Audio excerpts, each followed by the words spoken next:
ఈరోజు ప్రతి యజమాని మోకరిస్తే దేవుని ముందు, ఎందుకంటే బిడ్డలకు తెలవాలి, ఇంటికి యజమాని యేసు, ఇంటికి రాజు యేసు, ఇంటిని ఏలువాడు ఆయన. నేడు కాదురా అధికారి, ఆయన అధికారి.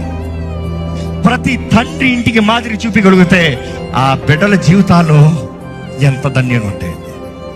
బిడ్డల చేతులు దాటిపోయిన తర్వాత, బ్రతుకులు పాడైన తర్వాత, విచ్చలవిడి జీవితాల్లో వెళ్ళిన తర్వాత, నా బిడ్డ పాడైపోయాడు అని చెప్తున్నారు చాలా మంది.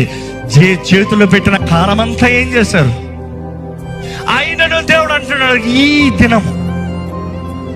దినము నిన్ను నువ్వు తగ్గించుకో. ఈ దినము ప్రభు పాదాలు పట్టుకుని, దేవా నా పొరపాటును క్షమించు, నా జాగ్రత్తను క్షమించు, నా నిర్లక్ష్యతను క్షమించు.